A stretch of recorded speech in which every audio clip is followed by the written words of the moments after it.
Hi. ഇന്ന് കുറച്ച് ലേറ്റായിട്ടോ നിൽക്കാൻ. ഇങ്ങനെ വന്നിരിക്കാൻ. വെയിലൊക്കെ വന്നു തുടങ്ങി. ജനാലിൻ്റെ ഉള്ളിൽ കൂടെയൊക്കെ നല്ല വെയിലടിക്കുന്നുണ്ട്. സമയം ഇപ്പോൾ ഒരു 9 മണീൻ്റെ അടുത്തൊക്കെ ആയിട്ട്. ഇന്നലെ രാത്രി കിടക്കാൻ കുറച്ച് ലേറ്റായി. അതുകൊണ്ട് സ്വാഭാവികമായിട്ട് ഇതേക്കാളും ലേറ്റായി. പിന്നെ ഇന്ന് എക്സാം ഉണ്ട് എനിക്ക്. മെഡിക്കൽ കോളേജ് വെച്ചിട്ടാണ് എക്സാം.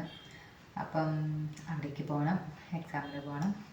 അപ്പം നേരം ലേറ്റായി എണീക്കാൻ. എന്നാലും കുഴപ്പമില്ല, നമുക്ക് പെട്ടെന്ന് റെഡി ആയിട്ട് വരാം. ഓക്കെ. അങ്ങനെ നമ്മളെ മാറ്റി റെഡി ആയിട്ടോ. പോകാനൊക്കെ ആയി. പണിയൊക്കെ കഴിഞ്ഞ് ചായയൊക്കെ കുടിച്ച് അങ്ങനെ ഇറങ്ങാൻ നിൽക്കാം കേട്ടോ. അങ്ങനെ നമ്മൾ ഇറങ്ങി.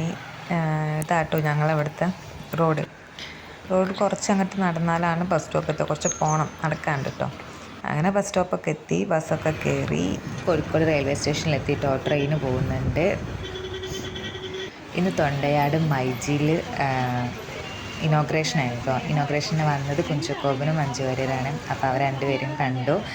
മഞ്ജു വാര്യരാട്ടോ ഇപ്പോൾ സംസാരിച്ചുകൊണ്ടിരിക്കുന്നത്.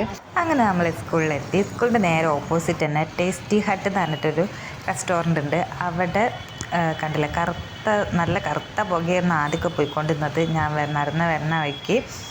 അപ്പോൾ അവിടെ എന്തോ തീ പിടിച്ചതാണ്.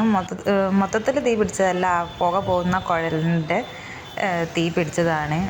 അപ്പം ഇങ്ങനെ കുറേ ആൾക്കാരൊക്കെ കൂടി ബ്ലോക്കൊക്കെ ആയി. പിന്നെ കുറച്ച് നേരത്തേക്ക് ബ്ലോക്കൊക്കെ ആയിരുന്നു. പിന്നെ അവിടുത്തെ സ്റ്റാഫുകളൊക്കെ കൂടെ തന്നെ തീയൊക്കെ അണച്ച് പുകയൊക്കെ ഒഴിവാക്കി കേട്ടോ.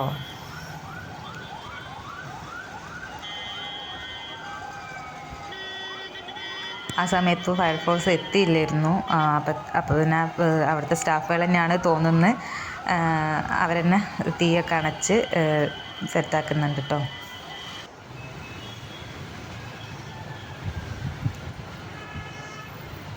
കുറച്ച് നേരത്തേക്ക് അവിടെ ആകെ മൊത്തം ബ്ലോക്കായി, ആൾക്കാരൊക്കെ കൂടി, പിന്നെ അങ്ങനെയൊക്കെ ആയിരുന്നു. പിന്നെ ഫയർഫോഴ്സ് എത്തി. ഫയർഫോഴ്സിൻ്റെ തൊട്ട് ബാക്കിൽ തന്നെ പോലീസും കാര്യങ്ങളൊക്കെ എത്തി. ആൾക്കാർക്കൊന്നും തീ പിടിക്കുക അങ്ങനത്തെ പ്രശ്നങ്ങളൊന്നുമില്ല. അവിടെ പുകക്കുഴലിനൊരു തീപിടുത്തം ഉണ്ടായതാണ്.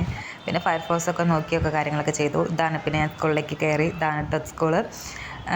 ഇവിടെ നിന്ന് കുറച്ച് നേരം ഞാൻ പഠിച്ച്, പിന്നെ നമ്പർ ബോർഡിൽ നമ്പർ ഇട്ട് അതൊക്കെ നോക്കി ക്ലാസ്സിലൊക്കെ പോയിരുന്ന് എക്സാമൊക്കെ കഴിഞ്ഞ് ഞാൻ ഇറങ്ങി കേട്ടോ. അങ്ങനെ ഇറങ്ങി ബസ്സിലൊക്കെ ബസ്സിൽ കയറിയപ്പോൾ ബ്ലോക്ക് കിട്ടി. അങ്ങനെ കുറച്ച് ബ്ലോക്കിലിരുന്ന് പിന്നെ നേരെ സ്റ്റാൻഡിലെത്തിയിട്ട് CR7 എന്ന് പറഞ്ഞ റെസ്റ്റോറൻറ്റിലേക്ക് കയറി. ഞാൻ ഇടയ്ക്ക് ഇവിടെ പോയി ഫുഡ് കഴിച്ചിട്ടുണ്ട്. ഒരു 3 തവണ 4 തവണ ഞാൻ അവിടെ പോയി ഫുഡ് കഴിച്ചിട്ടുണ്ട്. ഫ്രൈഡ് മന്തിയാണ് കഴിച്ചത്. നല്ല ടേസ്റ്റാട്ടോ, നല്ല അടിപൊളി ടേസ്റ്റാണ്. ആ വഴി പോകുന്ന ആരെങ്കിലും ഉണ്ടെങ്കിൽ അവിടെ കയറിയിട്ട് മസ്റ്റ് ട്രൈ ചെയ്യുമ്പോൾ അടിപൊളി ഫുഡാണ്. അങ്ങനെ ഫുഡൊക്കെ കഴിച്ച് പിന്നെ ബില്ലൊക്കെ ചെയ്ത് ഞാൻ ATM കയറി കുറച്ച് പൈസയൊക്കെ എടുത്ത് പിന്നെ നേരെ സ്റ്റാൻഡിലേക്ക് പോയി. സ്റ്റാൻഡിൽ പോയപ്പോൾ പറവൂക്ക് പരപ്പനങ്ങാടി ബസ് ഉണ്ടായിരുന്നു, അവിടെ വന്ന് നിൽക്കുന്നുണ്ടായിരുന്നു. പക്ഷേ അതിൽ നല്ല തിരക്കാണ്, അതിൽ സീറ്റില്ല. അപ്പോൾ അത്രയും ദൂരം ഞാൻ 1 മണിക്കൂറിൻ്റെ അടുത്ത് ഞാൻ ഇങ്ങനെ നിൽക്കണ്ടേന്ന് വിചാരിച്ചിട്ട് ആ ബസ്സിൽ കയറിയില്ല. അടുത്ത ബസ് വന്ന് അതിൽ കയറിയിട്ടോ. അങ്ങനെ നാട്ടിലൊക്കെ എത്തി നടന്നു പോവാം.